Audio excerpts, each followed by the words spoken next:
volunteers for Zohran Mamdani. Sick and tired of having politicians run New York City who don't care about the working class? For too long, the working people of New York have been told by the wealthy that power does not belong in their hands.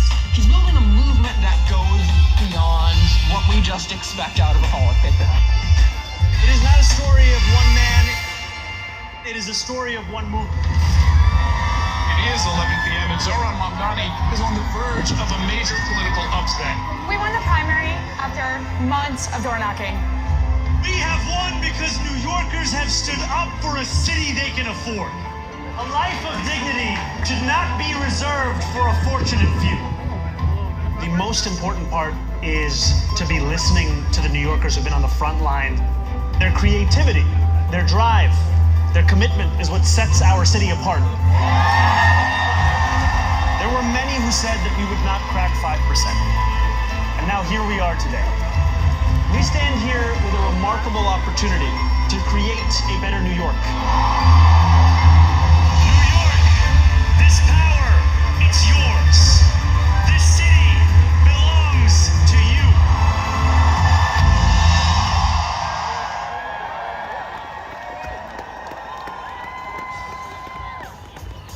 Good afternoon and Happy New Year, everyone. My name is Bernie Wagonblast. Pleased to join you and be the announcer this afternoon. Perhaps you best know me as the voice that says, please stand away from the platform edge. Thank you for joining us on this historic day. Please welcome Comptroller Mark Levine, joined by his wife Evelise Suarez and sons Alejandro Levine and Daniel Levine.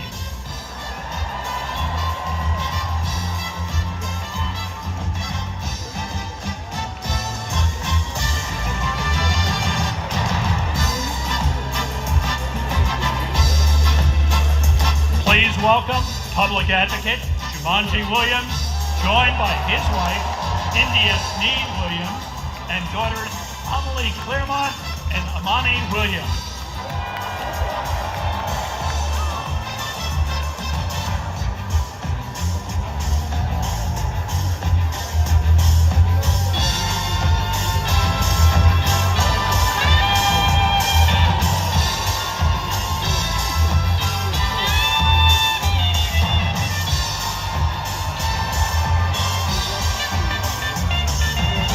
And now, please welcome Mayor Zohran Mamdani and First Lady Roma Duwaji.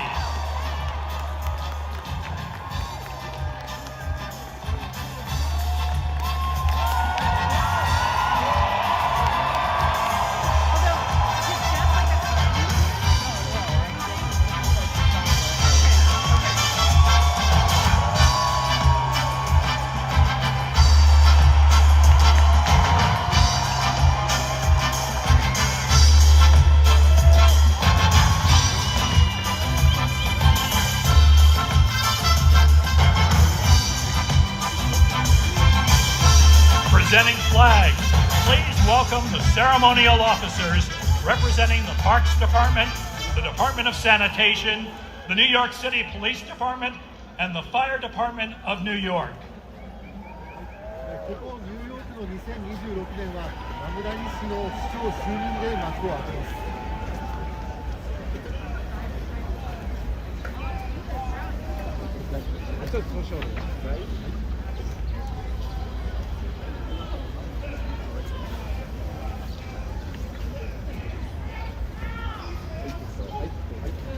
ここニューヨークの2026年はマムダニ氏の市長。 Please welcome to the stage Javier Munoz as we rise for the national anthem.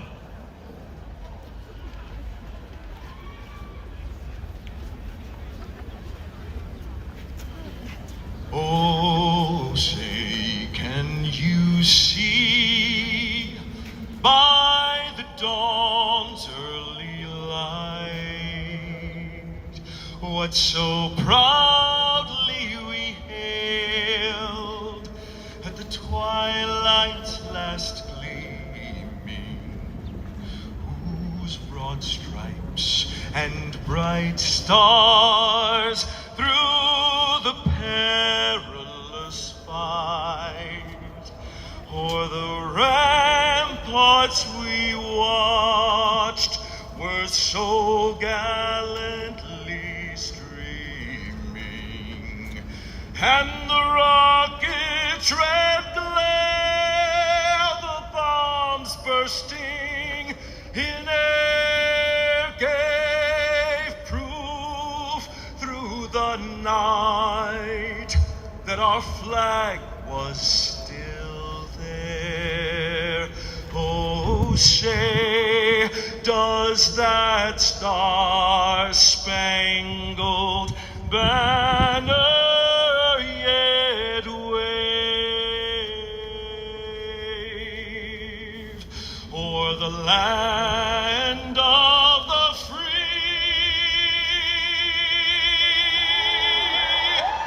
and the home of the brave?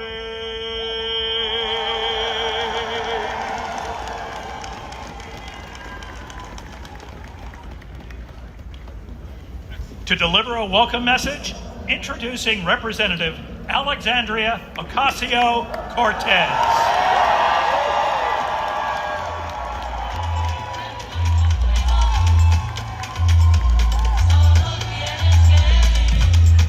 Happy New Year, New York!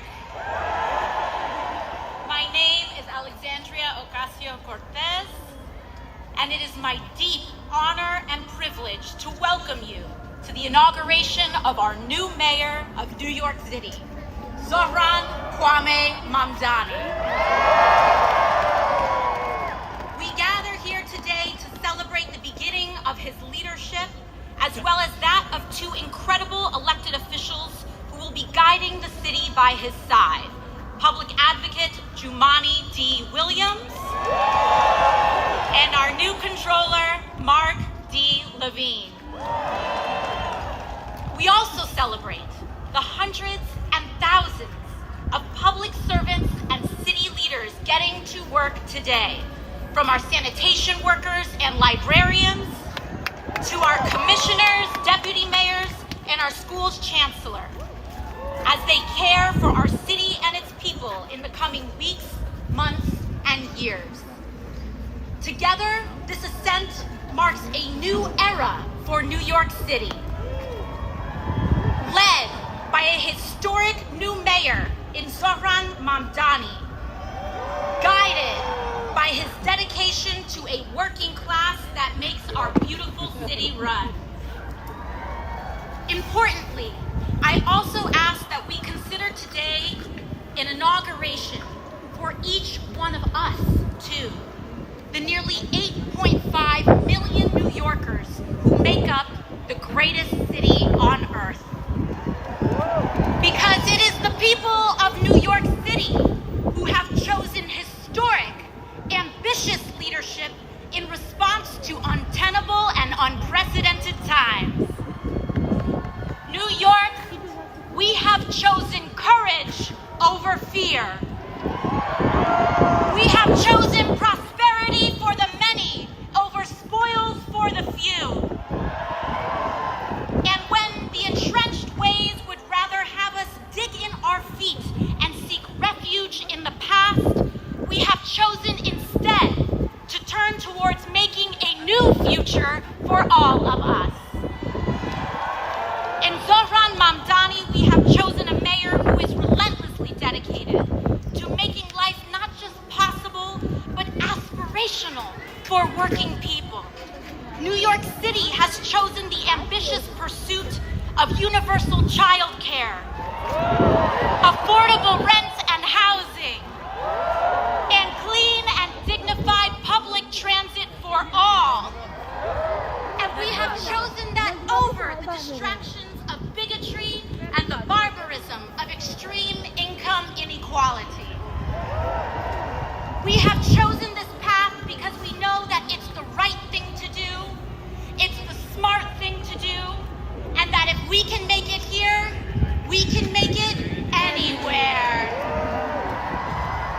New York City, this is an inauguration for all of us. because choosing this mayor and this vision is an ambitious pursuit. It calls on all of us to return to public life en masse. Now is the time for us to turn towards our neighbors, stand with them, and return to community life. A city for all will require all of us to fill our streets, our schools, our houses of faith, our PTAs, and our block associations as we support this mayor in making an affordable city a reality for all of us. Zohran Mamdani will be the first Muslim mayor of our great city. Everyone, all the support in the world as you embark on that.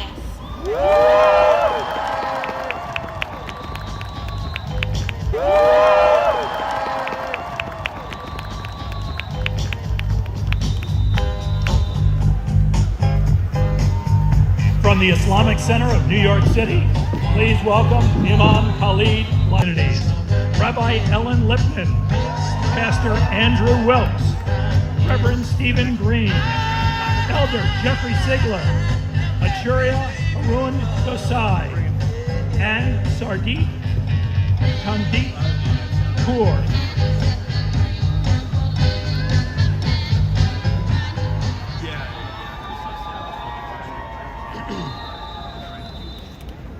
Let us pray.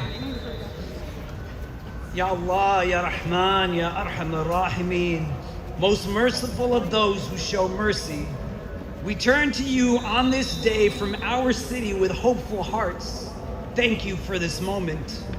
Thank you for the amazing individuals you have gathered here, diverse in color, language, journey, and name, but united in purpose, stitched together by shared hopes, all yearning to build something meaningful, lasting, and rooted in love, dignity, respect, and justice, no longer for the few, but for all. We come before you mindful that moments like this do not arrive on their own. They are carried forward by sacrifice, by organizing, by courage, by people who refuse to accept that the way things were was the way they had to remain. We come knowing that this day stands on the shoulders of so many who were told to wait their turn, to quiet their demands, to lower their expectations, but instead chose to believe that another New York was possible. We recognize that belief is not abstract. It was practiced by tenants organizing against displacement, by workers demanding fair wages, by parents advocating for their children's futures, by communities who kept showing up even when the odds said they should not.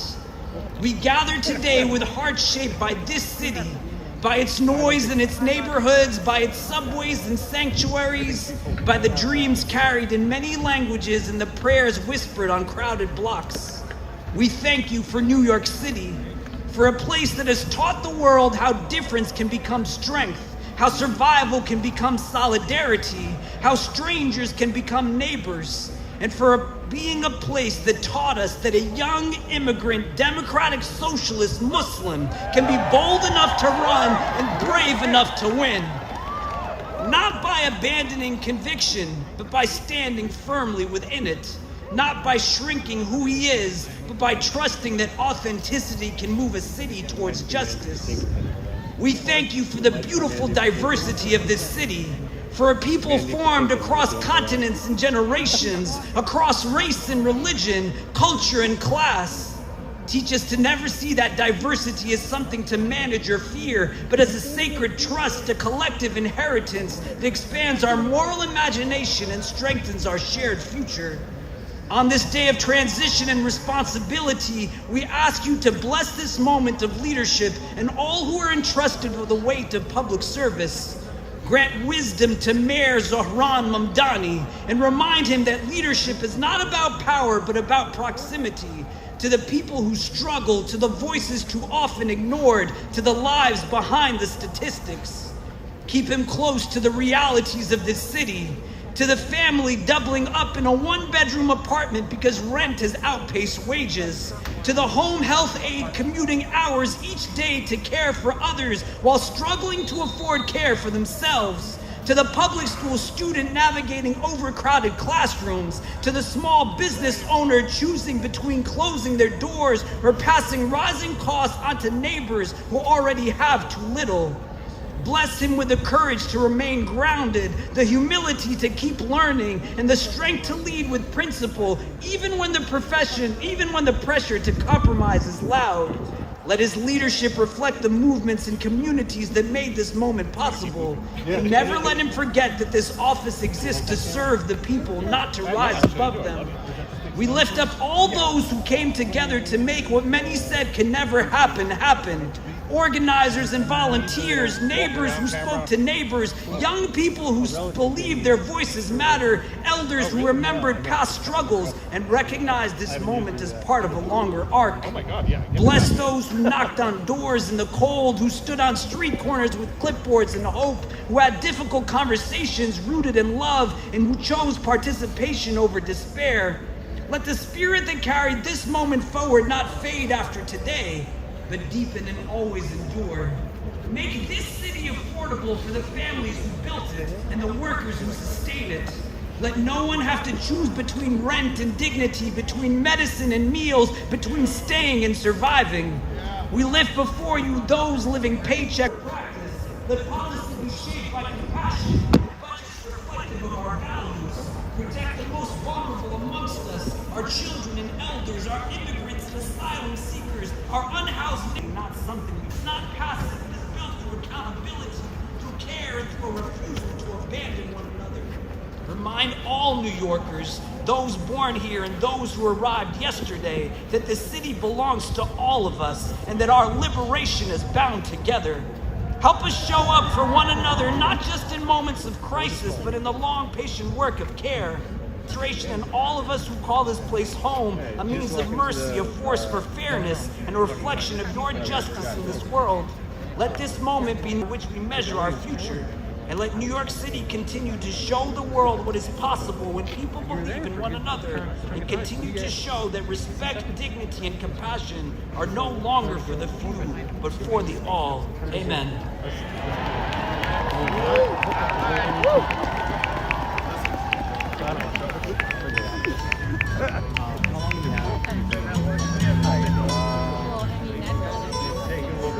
Please welcome Mandy Patinkin, accompanied by the 5th grade members of Staten Island's PS 22 Chorus, directed by Greg Greinberg and accompanied by Adam Ben David.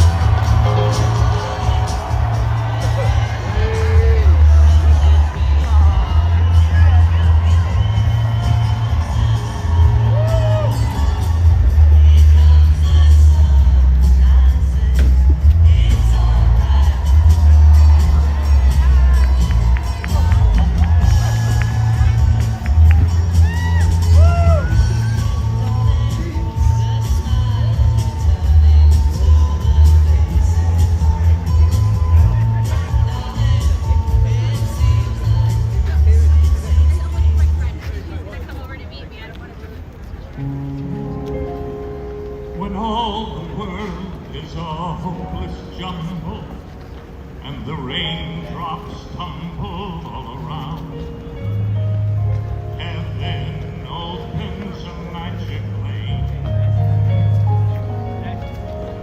When all the clouds darken up the sky, there's a rainbow, a highway to be found. Leading from your window pane, a step beyond the rain.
administer the oath of office for Comptroller Mark Levine, welcome Attorney General Letitia James.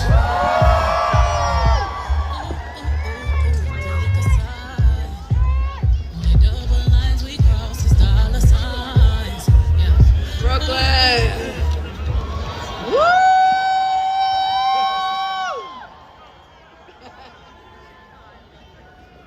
Is Brooklyn in the house?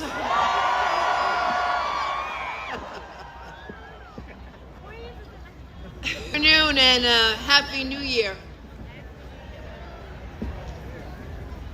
I am so proud to be here today to usher in a new day for New York City. And today it is my honor and the next controller of New York City, Mark Levine. It is truly my honor and my privilege to administer his oath of office. Controller-elect Levine, please raise your right hand and repeat after me. I, Mark Levine, do solemnly swear that I will support the Constitution of the United States, the Constitution of the State of New York, and I will faithfully discharge the duties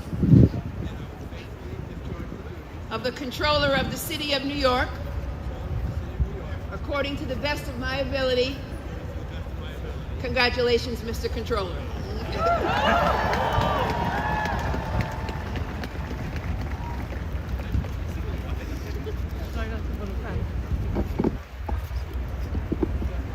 No going back.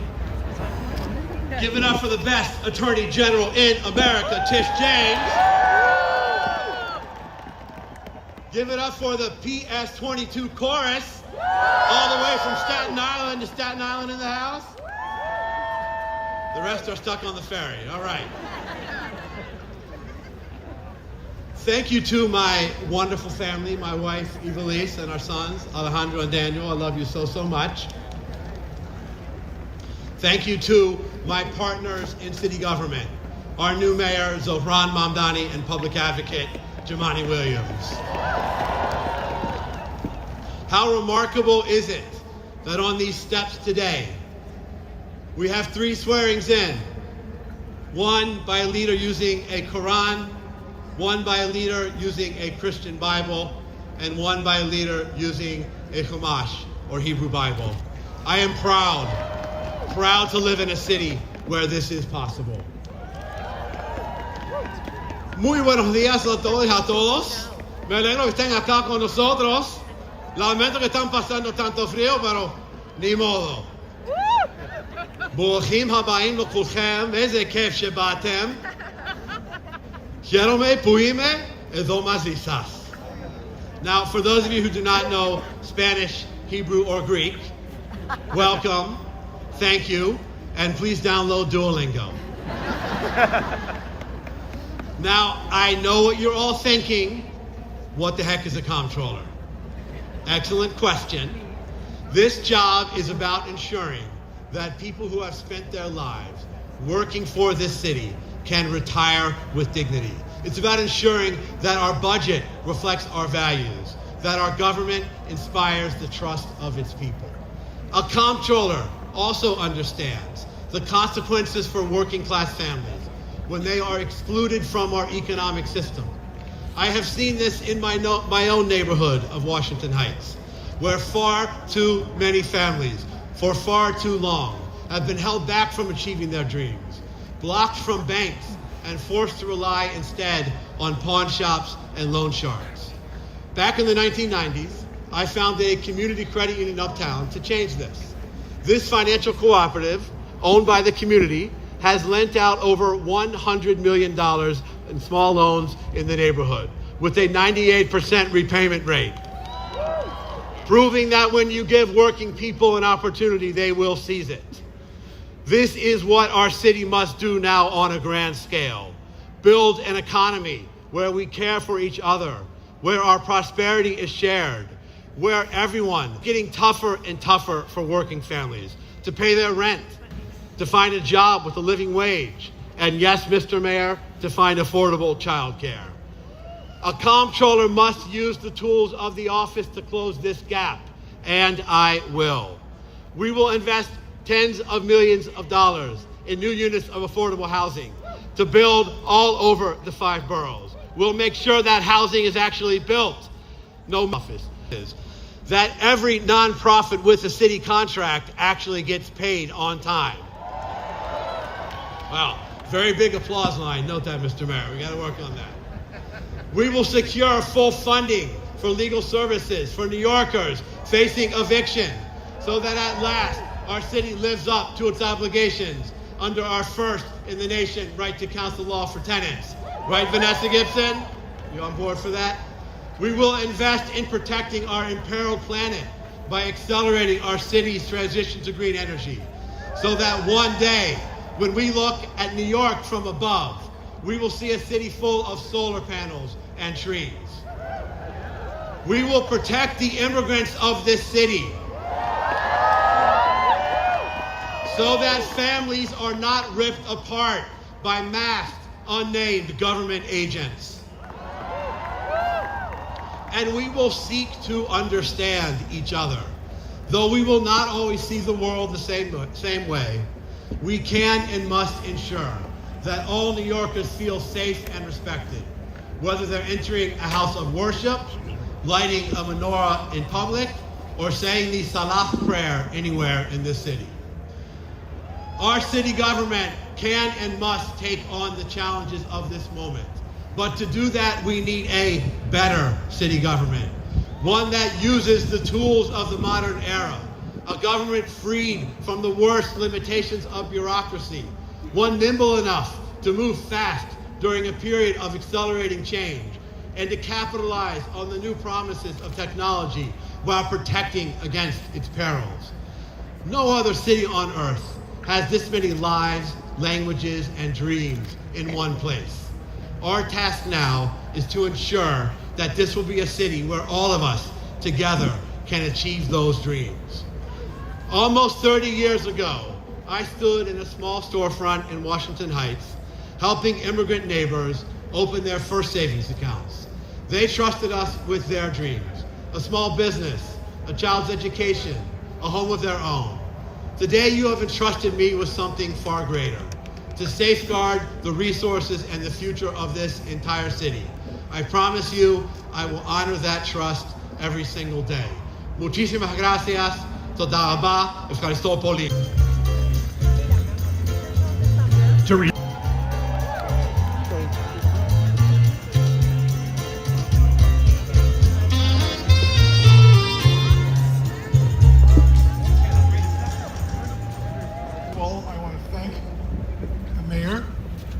I want to thank the mayor and his staff for inviting me, for the honor of inviting me here to read this poem.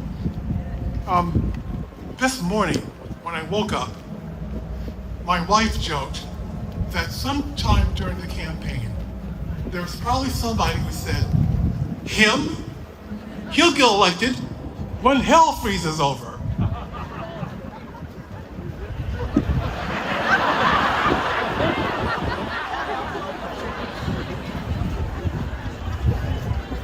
So here we are.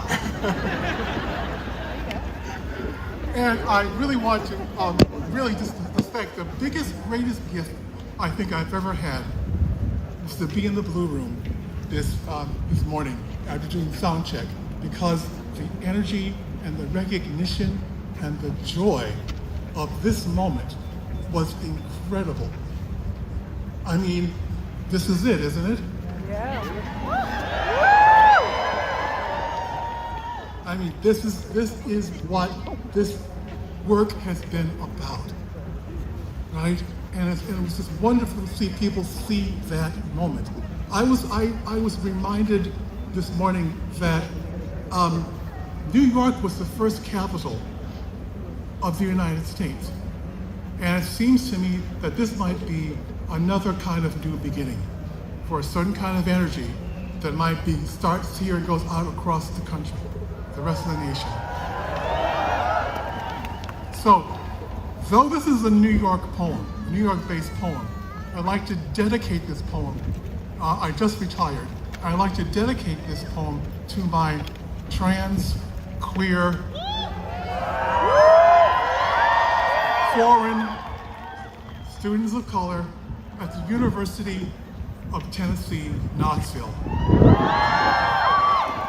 So they can see this is possible.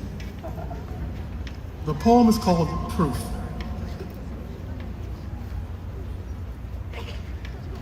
Proof.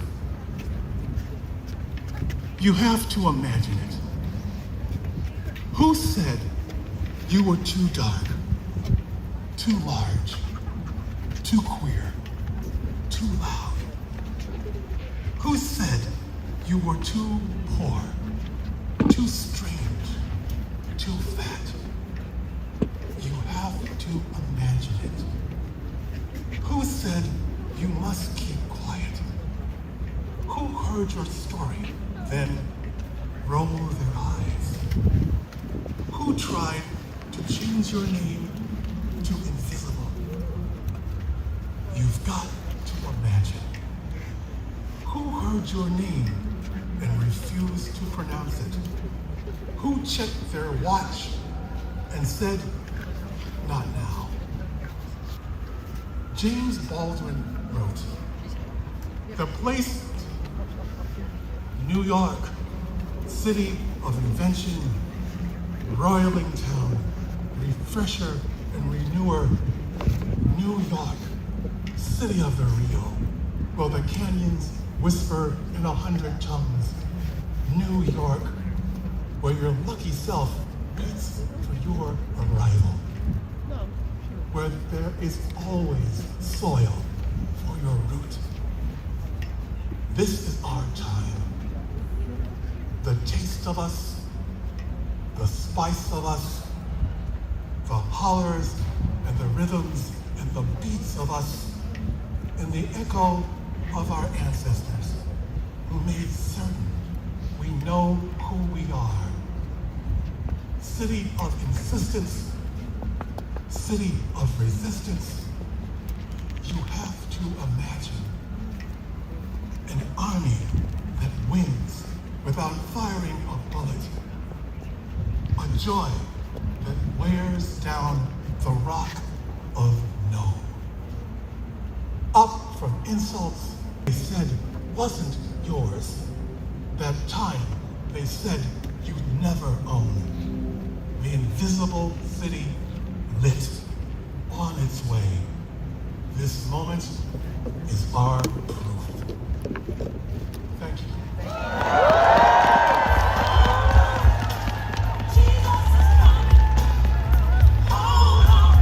To administer the oath of office, Public Advocate Jumanji Williams welcomed 3 New Yorkers who have been impacted by immigration enforcement.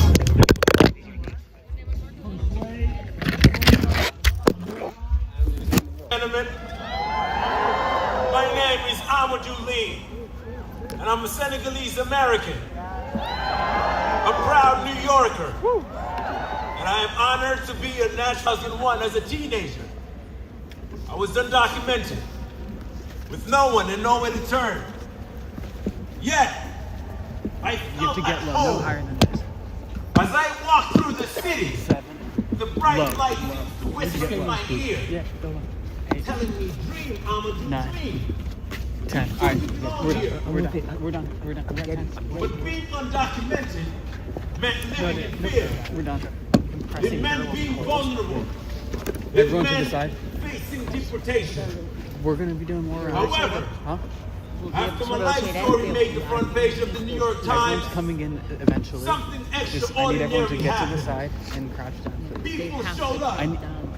Blue-collar workers, teachers, celebrities, even presidents. They too said that I belong here I'm going to too. need you to also get in this group. Because of them, I was allowed to stay here. Ma'am, I need you to go. Because of them, Can I stand right? I was allowed to study. I was allowed to build a life. But every day, thousands of New Yorkers face the fear I once did without the spotlight.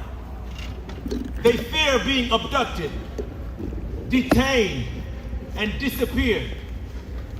With me today is Miss Aissatou Diallo and Mr. Perez. Miss Diallo has lived in the United States for over 20 years. This past Thanksgiving, she was abducted by ICE at LaGuardia Airport. She was shackled and detained after decades of building a life here. Her freedom was suddenly stripped away. Mr. Perez and his family fled Venezuela in search of safety to New York City. He and his partner and their 3 beautiful children were summoned to 26 Federal Plaza just before Christmas. Just before Christmas. Not knowing whether they would walk out together as a family. And standing beside each one, as he stood beside many New Yorkers, was public advocate Mamdani D. Williams.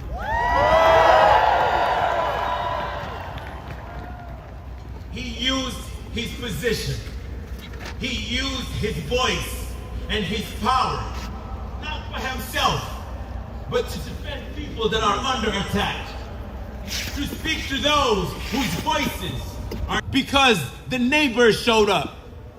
Miss Diallo and the Perez family can be here today with us. I would like to thank everyone who continued to stand with immigrant families in the face of fear and intimidation, and everyone who refused to look away. We are the proof that it matters, and we are reminded that advocacy can truly change lives. Because of the courage and compassion of New Yorkers, we stand here today at City Hall, ladies and gentlemen. Ladies and gentlemen, we are proud to swear in the people's voice, the people's champion, our public advocate, Mr. Mamdani D. Williams. Ladies and gentlemen, give it up for him.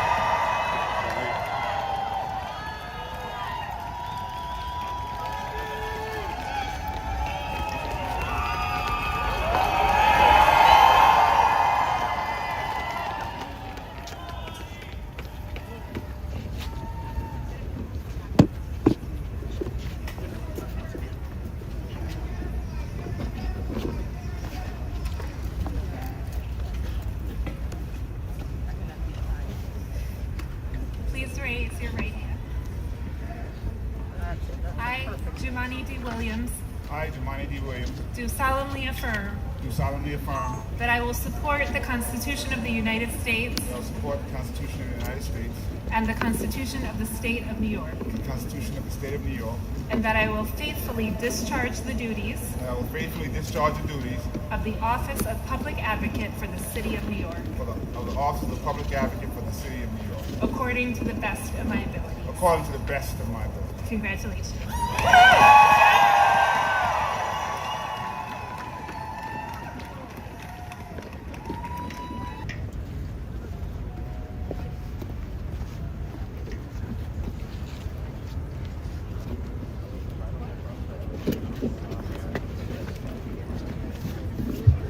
Zohran, Mark, we did it.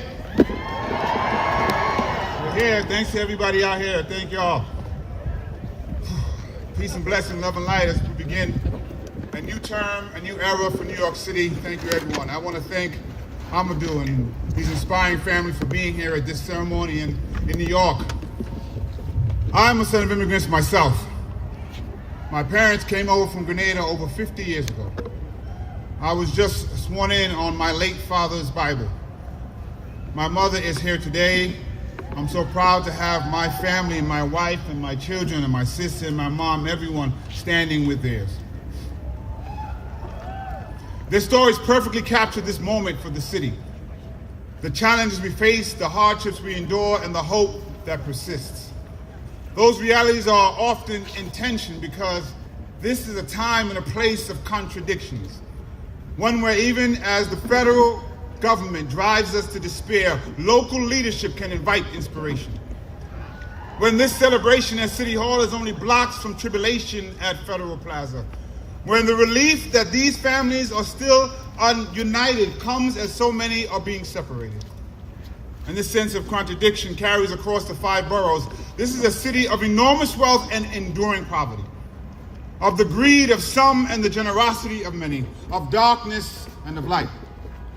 And I've seen the darkness, of course, yet I look out on New York today and I see so much light. These contradictions mean we can at once love our city as it is and challenge its flaws, not as a reason for pessimism, but a call for activism.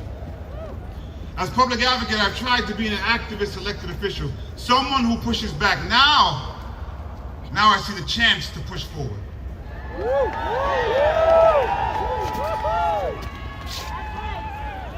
To provide accountability aimed at the idea that government has an opportunity and an obligation to do good. At the core of public service and progressivism is the principle of making government work and showing people it can work for them. That means we need to meet people where they are, also show grace instead of ignoring what brought them there, and be honest about why. The powers in place would rather create an other to blame for our problems than to address them. Whether it be our immigrant communities, our trans siblings, our homeless neighbors, or too many other marginalized groups. Rejecting those ideas means naming the reason that the powers in place perpetuate them. Because if we are divided, the status quo stands. Whether you arrived in our city generations ago, or 5 years ago, or 5 minutes ago, the reason so many New Yorkers have too little are not because of the people who have even less or who have been here for less time. Not because of the people pushed to the bottom, but the systems entrenched at the top. That's where we should focus our identities, but pulled together by the commonalities in our emotions, our needs, and our humanity, then we can all climb. I know that the project of New York is possible. That great mosaic described by another mayor who believed in democratic social ideals, David Dinkins. Yet the truth of it is there are people who are rooting for New York to fail. Some couch it in concern, others openly scorn our city. But at the heart of this hate is the truth that our success, that our very existence belies their core belief that New York is not possible. They demonize us because our mosaic challenges their ideology. They want to be right in their cynicism more than they want us to succeed in our idealism. They are driven by the idea that bringing together so many diverse people, cultures, faiths, identities into a united community is impossible. But New York, we are a shining beacon of possibility. We cross new cultural borders through each subway stop and are introduced to new experiences through each passenger. Our possibilities come in every language and from every heritage. So do our prayers, so do our people, so does our power. We've shown it in the face of oligarchy and authoritarianism. Neighbors standing with neighbors across borough and background to defend immigrant communities and feed hungry families. We see it in the multicultural mosaic that brought us to this very moment. Even with this great moment, I know that realizing the full potential of our possibility will not be easy. It never has been. Yet I believe it's possible to make great progress because I've seen it through my years in the building behind me and the streets before us. I've been in our movement and I've seen things move.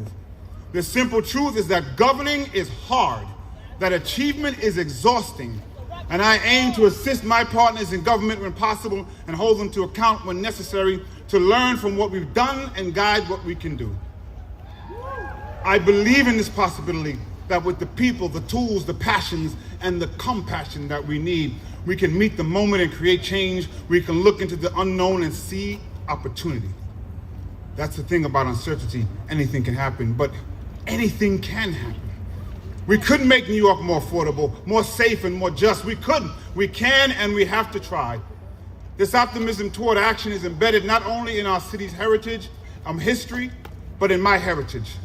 In Grenada, Maurice Bishop took up the fight for these radical, crazy ideas, socialist ideals like housing, healthcare, and education. He did from the Isle of Spice to the island of Manhattan. He also cautioned that revolutionaries do not have the right to be cowards. We can be afraid, but we have to meet that courage to match it. There are things to be feared, but there is also reason to hope. Hope is the embrace of possibility. Hope and fear are undeniably connected. Hope is the belief. We are faced with a choice, and I choose hope. In other words, I have faith. But faith without works is dead. So today, I'm committing to the work of public service, and I ask every New Yorker to commit their own talents to use what they have and do what they can for the success of our city and everyone who calls it home. I don't know if when my Grenadian mother arrived as a teenager, she hoped that a half a century later her son would speak from these steps. But she could have, because here in New York City, we choose to celebrate possibility and work to make reality. I wish I could go back and tell my younger self that. Instead, I'll say it to my daughters today, to the children of the Perez-Araneda family, to everyone who may question their own worth like I did, or whether it's worth fighting for the city with all its contradictions and problems and possibilities.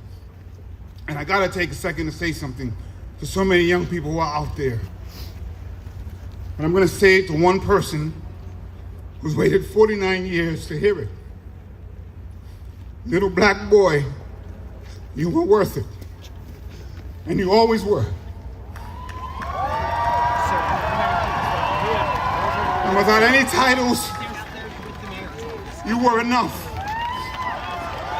You were always enough. And you deserve to accept love, and you deserve to be protected. And I'm honored to be here to help create a city that's worthy of that for you. And I'm so proud of you. So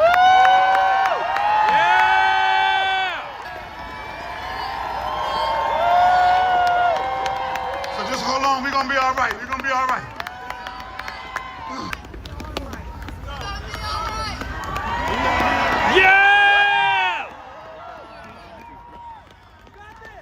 As we head into a new year, a new term, I want to ask all of you to take an oath with me. Our neighbors, I know in Brazil, adopted this motto, and I've tried to embody. I did hear it for Comptroller Lander, but I gotta give him his pay. That no one let go of anyone's hands, because if we're all connected, we can't lose anyone. So we hold on to the hand of our neighbor and we reach out with our other hand to grasp someone who may fall through the cracks, and we bring them along. I want everyone, if they're comfortable, take a hand of the person next to you or the arm and just repeat after me. We can all be the voice of the people. I know what's ahead, but I won't lose hold. And I won't lose hope. Anything can happen, so anything can happen. And as we march forward, no one let go of anyone's hands. Peace.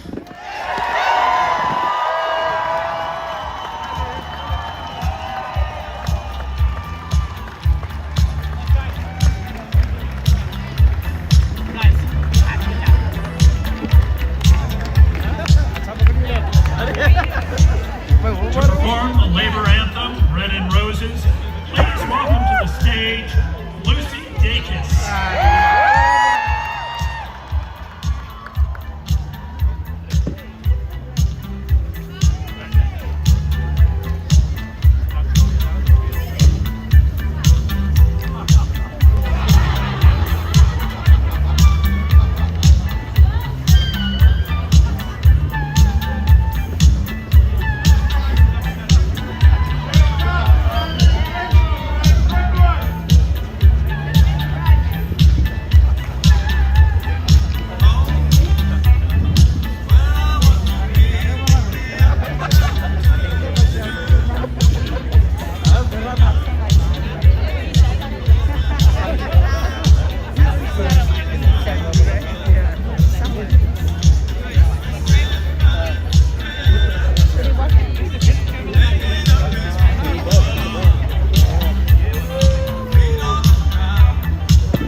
labor anthem, Bread and Roses.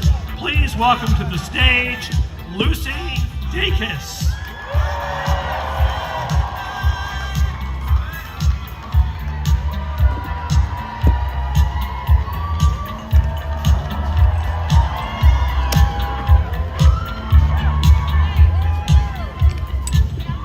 Hello, New York.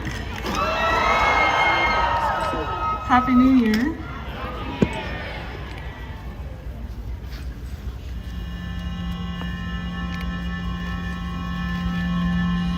As we go marching, marching in the beauty of the day, a million darkened kitchens, 1,000 mill-lofts gray, are touched with all the radiance that a sudden sun discloses.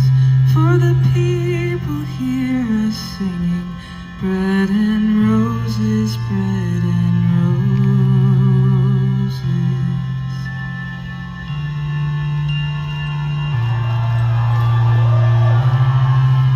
As we go marching, marching, we battle too for men, for they are women's children, and we mother them again.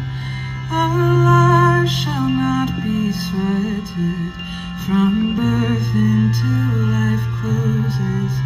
Hearts starve as well as bodies. Give us bread, but give us roses.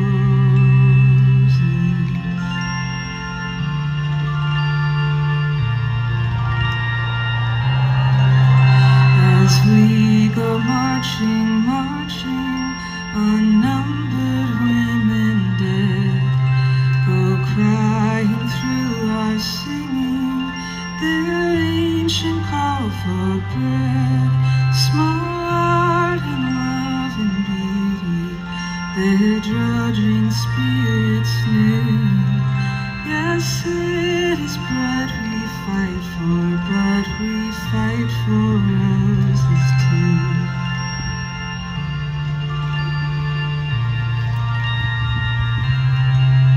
As we go marching, marching, we bring the greater days.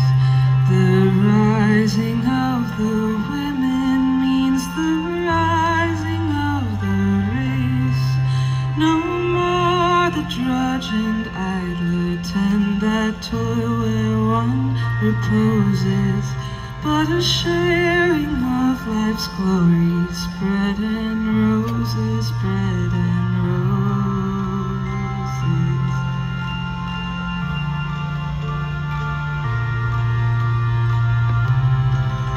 Our lives shall not be sweated from birth until life closes. Hearts starve as well as bodies, bread and roses, bread and roses.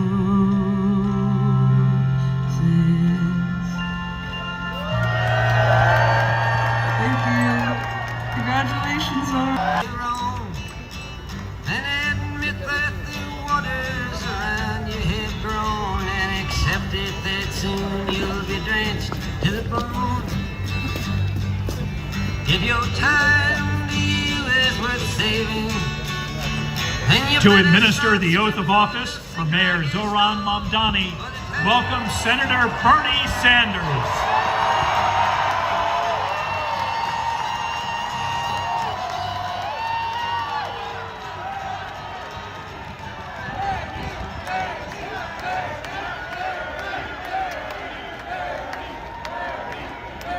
Thank you. Mr. Mayor, thank you very much for inviting me to what has been an extraordinarily moving and beautiful afternoon. And I'm here mostly to thank the people of New York City.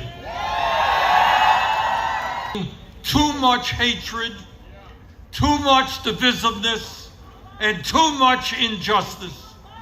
Thank you for for electing Zohran Mamdani, for inspiring our nation.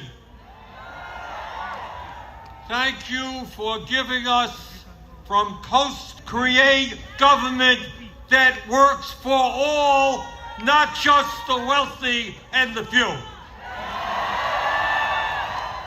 World are losing faith in democracy. Over 90,000 of you in this city volunteered for Zohran's campaign. You knocked on doors. You shared your dreams and your hopes for the future of this city. And in the process, you took on the Democratic establishment, the Republican establishment, the President of the United States, and some enormously wealthy oligarchs. And you defeated them in the biggest political upset in modern American history. You showed people stand together. When we don't let them divide us up, there is nothing we cannot accomplish. Running a great and winning campaign was extremely difficult.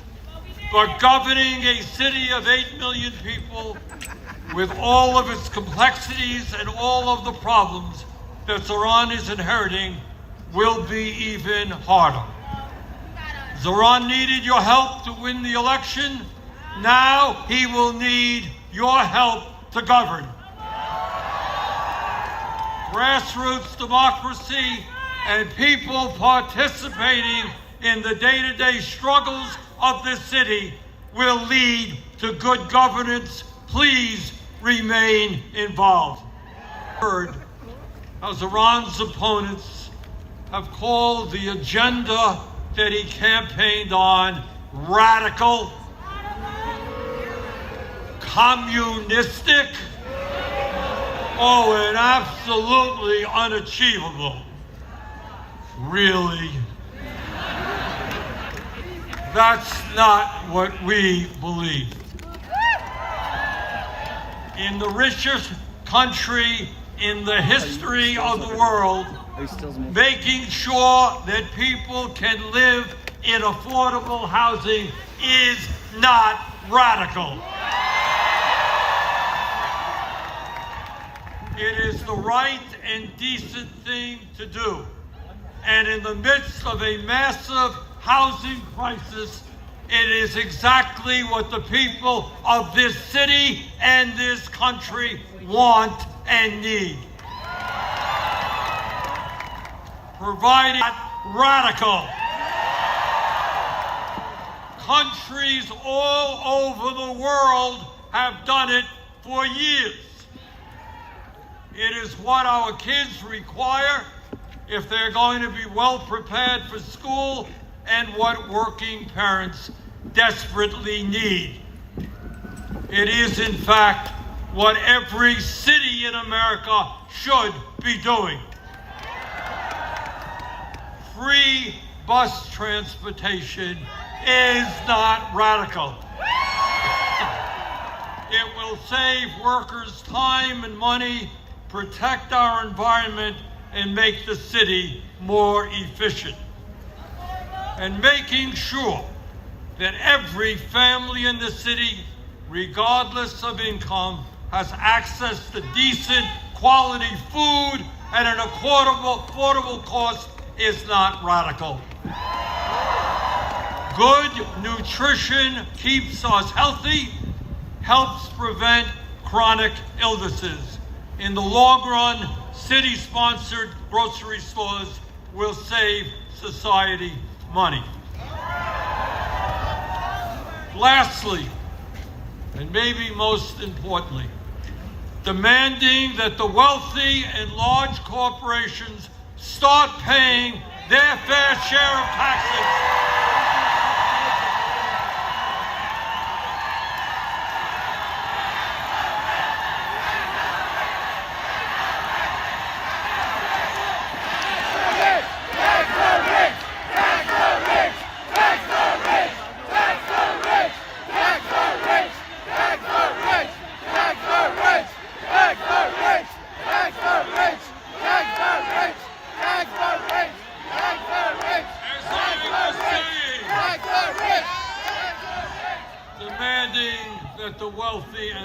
corporations start paying their fair share of taxes. It's not radical. It is exactly the right thing to do. Today, well over 60% of our people in New York, people in Vermont, people all over this country are living paycheck to paycheck. We have more income and wealth inequality than we have ever had. While tens of millions struggle to put food on the table, pay for health care, pay for housing, the top 1% have never, ever had it so good. And yet, there are billionaires and large corporations that pay almost nothing in taxes. That has got to end. That will end. The billionaire class in this city and in this country have got to understand that America, our great country, must belong to all of us, not just a few. And that lesson begins today in New York City. Let me thank you all for the hope and inspiration that you are giving people all over this country. And now it is my honor to swear in your new mayor.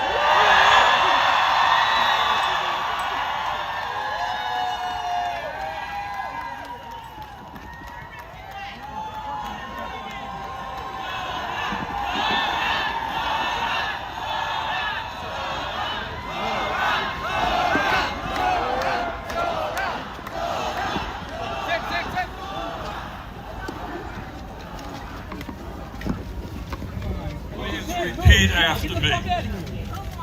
I, Zohran Mamdani. I, Zohran Mamdani. Do solemnly swear. That I will support the Constitution of the United States. That I will support the Constitution of the United States. The Constitution of the State of New York. The Constitution of the State of New York. And the Charter of the City of New York. And the Charter of the City of New York.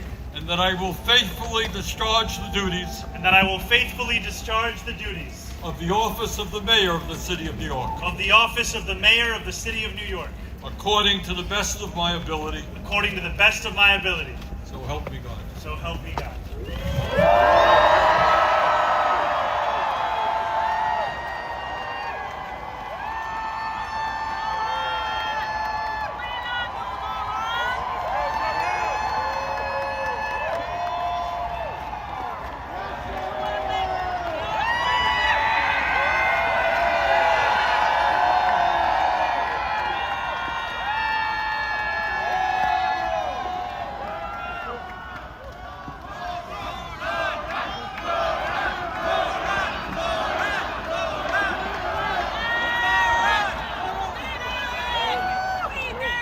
My fellow New Yorkers, today begins a new era. I stand before you, moved by the privilege of taking this sacred oath, humbled by the faith that you have placed in me, and honored to serve as either your 111th or 112th mayor of New York City. But I do not stand alone. I stand alongside, warmed against the January chill by the resurgent flame of hope. I stand alongside countless more New Yorkers, watching from cramped kitchens in Flushing and barbershops in East New York, from cell phones propped against the dashboards of parked taxicabs at LaGuardia, from hospitals in Mott Haven and libraries in El Barrio that have too long known only neglect. I stand alongside construction workers in steel-toed boots and halal cart vendors whose knees ache from working all day. I stand alongside neighbors who carry a plate of food to the elderly couple down the hall, those in a rush who still lift strangers' strollers up subway stairs, and every person who makes the choice day after day, even when it feels impossible, to call our city home. I stand alongside over 1 million New Yorkers who voted for this day nearly 2 months ago. And I stand just as resolutely alongside those who did not. I know there are some who view this administration with distrust or disdain, or who see politics as permanently broken. And while only action can change minds, I promise you this: if you are a New Yorker, I am your mayor. Regardless of whether we agree, I will protect you, celebrate with you, mourn alongside you, and never, not for a second, hide from you. I thank the labor and movement leaders here today, the activists and the elected officials who will return to fighting for New Yorkers the second this ceremony concludes, and the performers who have gifted us with their talent. Thank you to Governor Hochul. Thank you as well to Mayor Adams. Dorothy's son, a son of Brownsville who rose from washing dishes to the highest position in our city, for being here as well. He and I have had our share of disagreements, but I will always be touched that he chose me as the mayoral candidate that he would most want to be trapped with on an elevator. Thank you to the two titans who, as an assembly member, I've had the privilege of being represented by in Congress, Nidia Velazquez and our incredible opening speaker, Alexandria Ocasio-Cortez. You have paved the way for this moment. Thank you to the man whose leadership I seek most to emulate, who I am so grateful to be sworn in by today, Senator Bernie Sanders. Thank you to my teams, from the assembly to the campaign to the transition, and now the team I am so excited to lead from City Hall. Thank you to my parents, Mama and Baba, for raising me, for teaching me how to be in this world, and for having brought me to this city. Thank you to my family, from Kampala to Delhi. And thank you to my wife, Rama.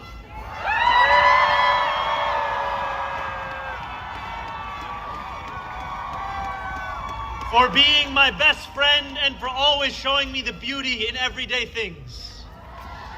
And most of all, thank you to the people of New York. A moment like this comes rarely. Seldom do we hold such an opportunity to transform and reinvent. Rarer still is it the people themselves. What could have changed remained the same.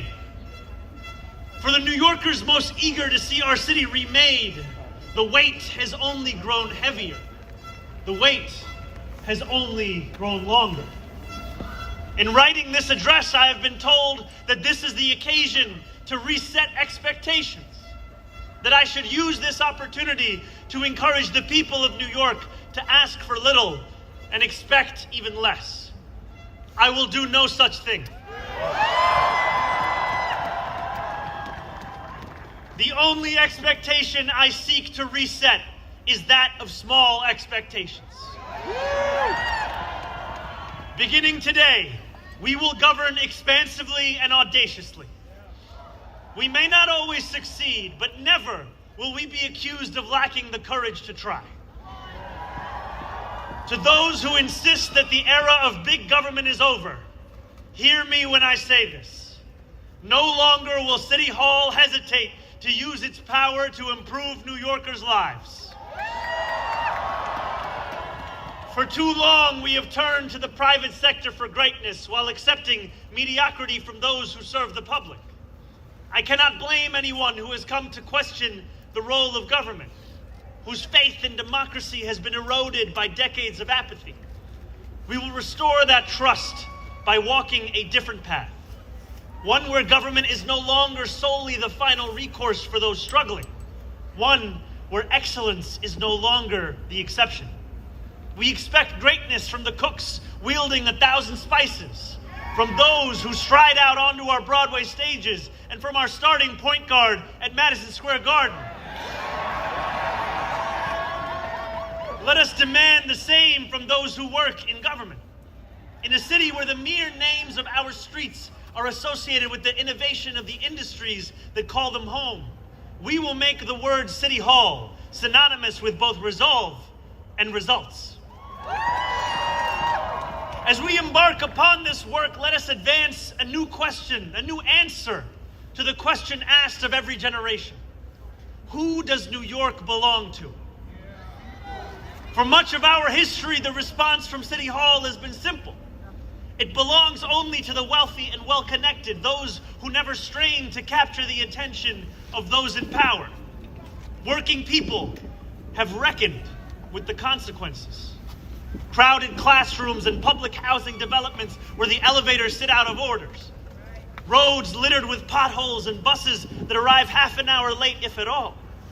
Wages that do not rise and corporations that rip off consumers and employees alike.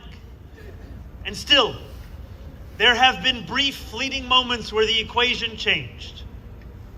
12 years ago, Bill de Blasio stood where I stand now, as he promised to put an end to economic and social inequalities that divided our city into two. In 1990, David Dinkins swore the same oath I swore today, vowing to celebrate the gorgeous mosaic that is New York, where every one of us is deserving of a decent life. And nearly 6 decades before him, Fiorella LaGuardia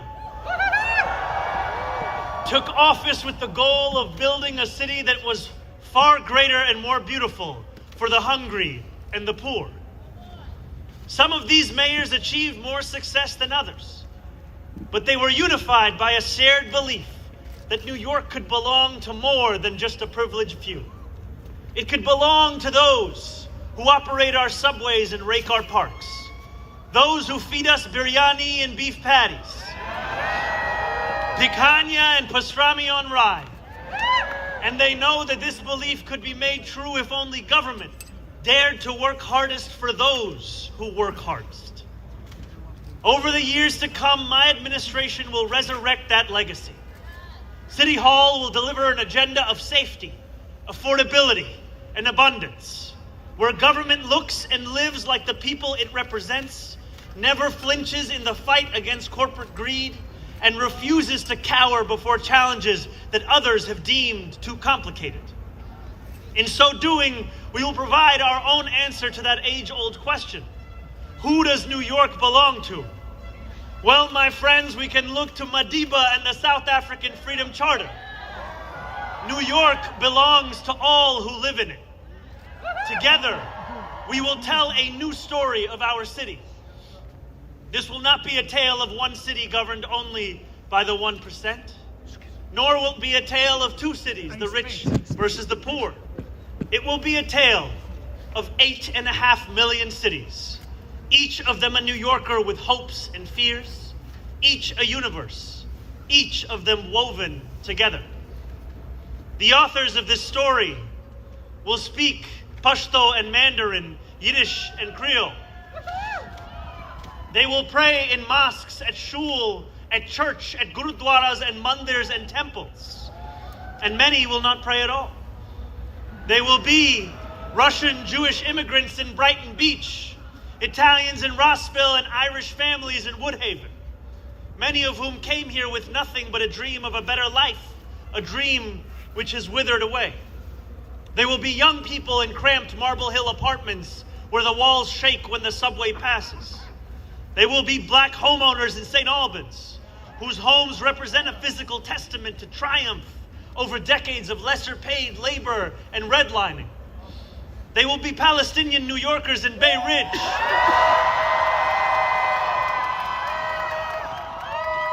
who will no longer have to contend with a politics that speaks of universalism and then makes them the exception. Few of these 8.5 million will fit into neat and easy boxes. Some will be voters from Hillside Avenue or Fordham Road who supported President Trump a year before they voted for me, tired of being failed by their party's establishment. The majority will not use the language that we often expect from those who wield influence.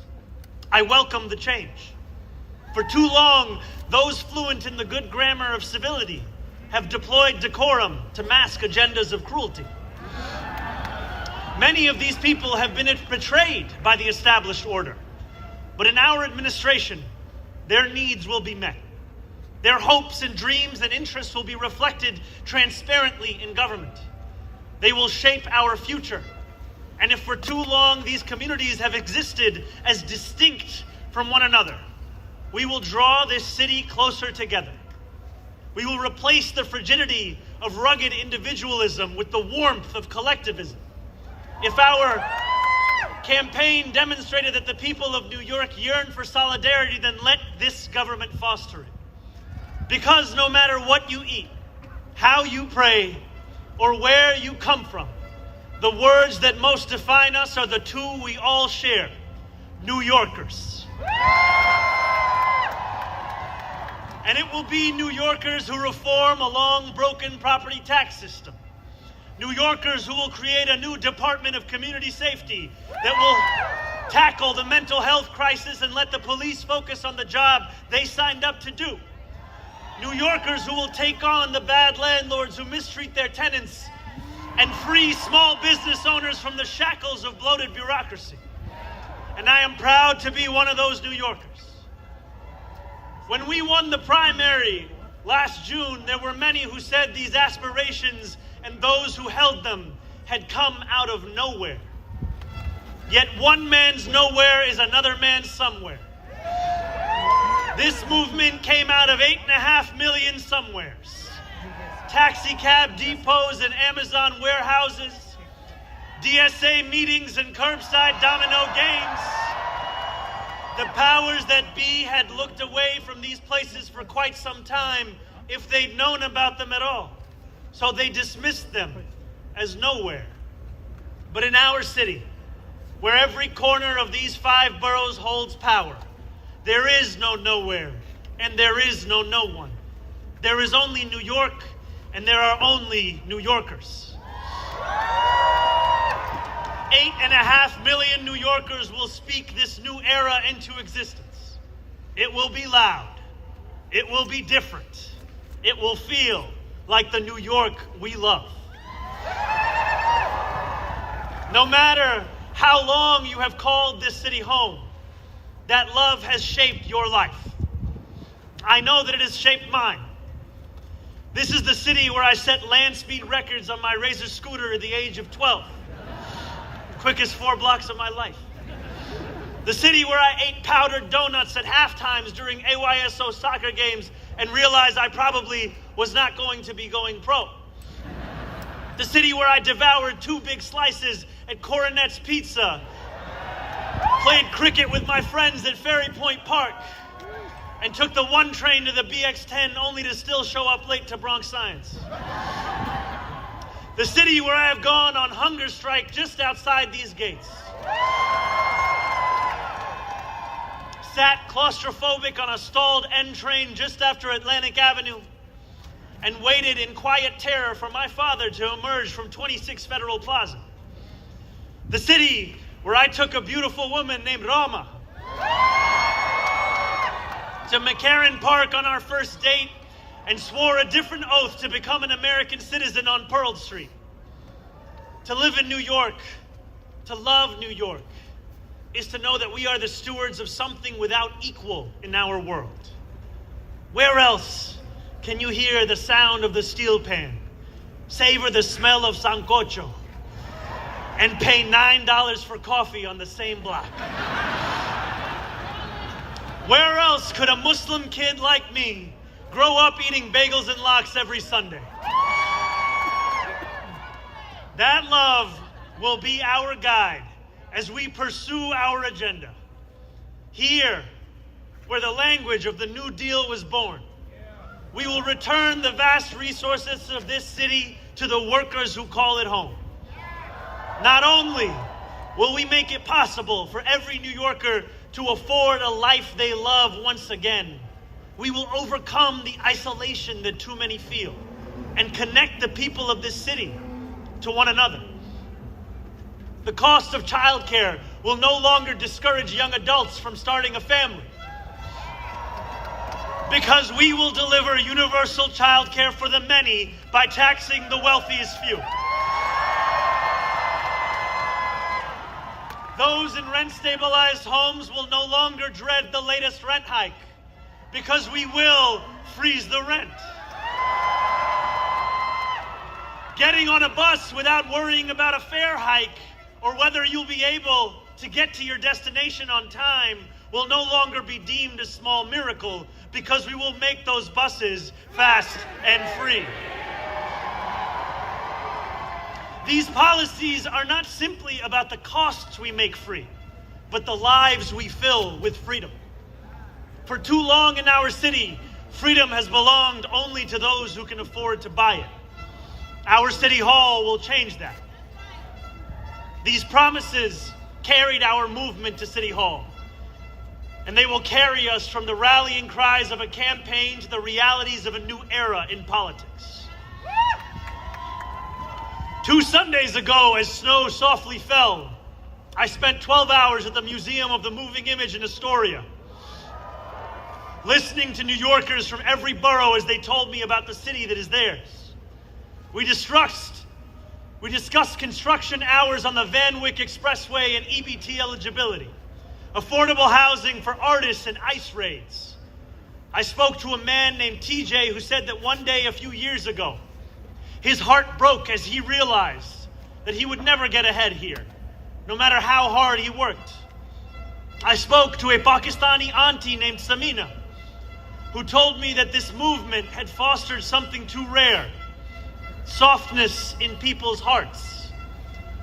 As she said to me in Urdu, "Logo ke dil badal kiye hain." 142 New Yorkers out of 8.5 million. And yet, if anything united each person sitting across from me, it was the shared recognition that this moment demands a new politics and a new approach to power. We will deliver nothing less as we work each day to make this city belong to more of its people than it did the day before.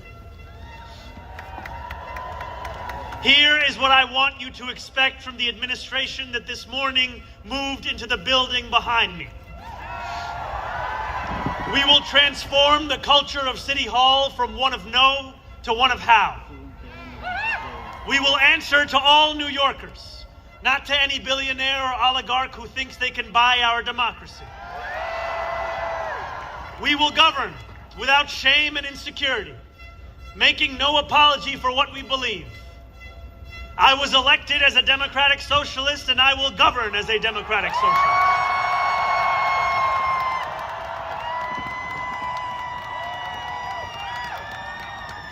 I will not abandon my principles for fear of being deemed radical. As the great senator from Vermont once said, what's radical is a system which gives so much to so few and denies so many people the basic necessities of life.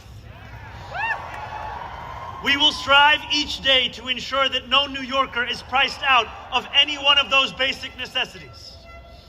And throughout it all, we will, in the words of Jason Terrence Phillips, better known as Jadakiss or Jay to the Moi, be outside. Because this is a government of New York, by New York, and for New York.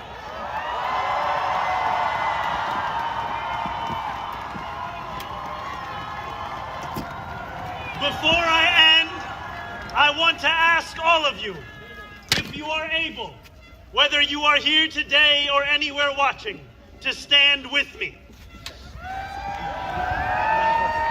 I ask you to stand with us now and every day that follows. City Hall will not be able to deliver on our own. And while we will encourage New Yorkers to demand more from those with the great privilege of serving them, we will encourage you to demand more of yourselves as well. The movement we began over a year ago did not end with our election. It will not end this afternoon. It lives on with every battle we will fight together. Every blizzard and flood we withstand together. Every moment of fiscal challenge we overcome with ambition, not austerity, together. Every way we pursue change in working people's interests rather than at their expense, together. No longer will we treat victory as an invitation to turn off the news. From today onwards, we will understand victory very simply. Something with the power to transform lives, and something that demands effort from each of us every single day. What we achieve together will reach across the 5 boroughs, and it will resonate far beyond. There are many who will be watching. They want to know if the left can govern. They want to know if the struggles that afflict them can be solved. They want to know if it is right to hope again. So standing together with the wind of purpose at our backs, we will do something that New Yorkers do better than anyone else. We will set an example for the world. If what Sinatra said is true, let us prove that anyone can make it in New York and anywhere else too. Let us prove that when a city belongs to the people, there is no need too small to be met, no person too sick to be made healthy, no one too alone to feel like New York is their home. The work continues. The work endures. The work, my friends, has only just begun. Thank you.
New York ਵਿੱਚ ਮੁੰਡਾ ਰਹਿੰਦਾ ਸੋਹਣੇ ਪੰਜਾਬੀਏ New York, how we doing? ਸਪੀਕਰਾਂ 'ਚ ਵੱਜਦੀ ਏ New York ਵਿੱਚ ਮੁੰਡਾ ਰਹਿੰਦਾ ਸੋਹਣੇ ਪੰਜਾਬੀਏ ਗੱਡੀ ਰੈਡ Challenger ਸਪੀਕਰਾਂ 'ਚ ਵੱਜਦੀ ਏ New York, make some noise! How we doing? A new era!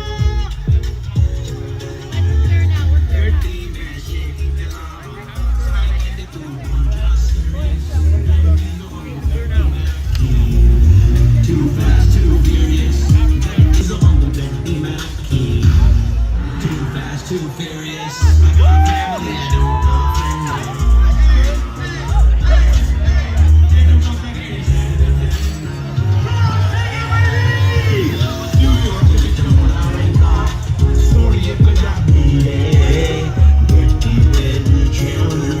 Speak up.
for attending the inauguration of a new era.